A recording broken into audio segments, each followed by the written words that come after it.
Tsika dia izay ny antony reto ira faraparany reto hoe tsy noho ny aminay fa noho ny amin'ny fanamasina, noho ny amin'ny Jesosy, noho ny amin'Andriamanitra indrindrandrindra izay maniraka antsika rehetrarehetra hampiasa ilay fahatsarana izay miforono ho antsika hoe harena ho antsika Andriamanitra. Dia ny fisian'Andriamanitra io tena manova zavatra be dia be amin'ny fiainantsika. Ny olona be dia be tsy manana an'Andriamanitra dia mijaly be zareo, fa nareo izay tonga eto ireo teneno hoe ianao io mantsy namanao hoe atao mafy tsara ianao io sambatra ianao manana an'Andriamanitra, sambatra ianao tonga eto satria anao fanjakan'Andriamanitra. Then harena ho ainy pisinao dia mandroso aty ampovoany amin'izay antsika ankizy efa adio fahana manko izao concert izao. Io manko tokony mba misy miteny public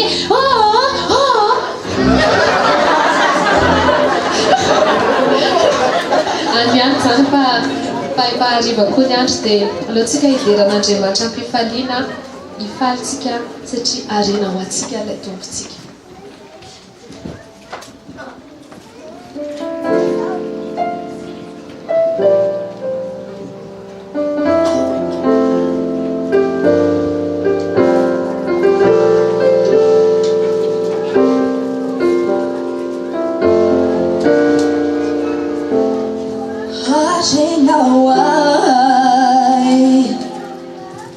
Nifisinao shirai fawamena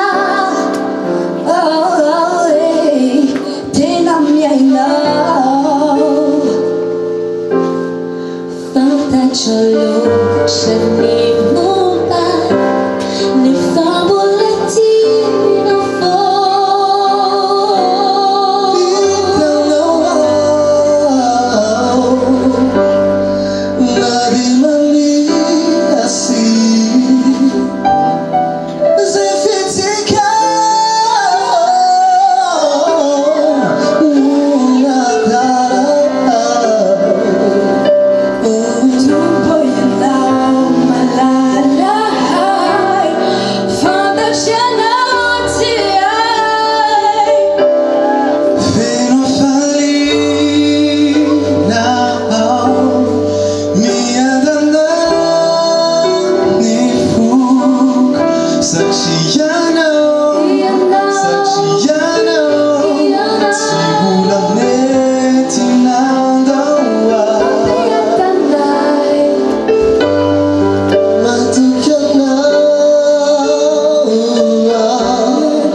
bahiran'le parti